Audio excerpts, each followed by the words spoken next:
أمة ربما إلا من رحم ربك نعشق النكد. الآن أنت سل نفسك، هل وقع معك هذا الشيء؟ لما نجتمع ونضحك كثيرا يخرج لنا رجل يقول الله يستر من هالضحك يا شيخ، ضحكنا كثير غدا يمكن مصيبة. حتى لما نضحك ونفرح نتشائم فيما بعد ذلك. فلماذا نحن عندنا نكد وراثي؟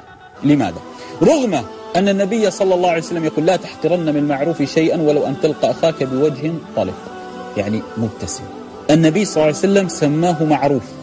لو سألتك سؤال ما المعروف؟ ما هو المعروف؟ تقول أن تأمر بالخير، كأن الابتسامة تأمر بالخير، كأنك أنت لما تمشي بالسوق وتبتسم أعلم أن الناس سيقولون عنك شوف المجنون. أعلم هناك فئة من الناس أعاننا الله عليهم. لما تقود السيارة وتبتسم يومك ماذا؟ يتغير. ليس الهيبة أحيانا في أن تكون عبوسا قمطريرا. بعض الناس يظن أن الهيبة أن يبقى عبوسا، تدخل عليه السلام عليكم وعليكم السلام، هكذا بعض الناس يظن. رغم عبيد الله بن المغيرة رضي الله تعالى عنه يقول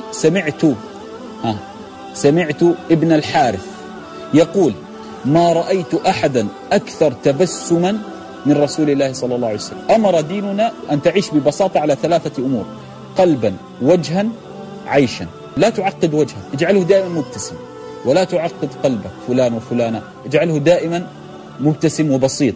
ولا تعقد حياتك بروتوكول روتين كذا، لا، هيبة من أجل عش على راحتك.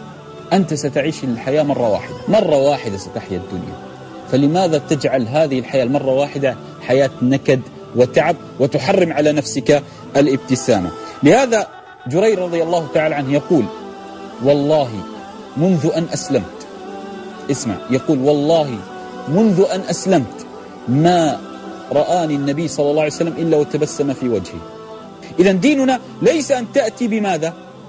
الوجه هذا العبوس القمطرير، لماذا لأصنع لي هيبة؟ أريد أن أكون يا شيخ مهاب، كيف؟ لا تضحك، لا، اضحك وتبسم. فإن الدين محمد صلى الله عليه وسلم بسيط جدا. يا أخي أكبر دلالة على أن الدين بسيط بني الإسلام على 5. كلنا يحفظ الحديث، بني الإسلام على 5. هذا هو دين محمد صلى الله عليه وسلم. فلماذا تعقده؟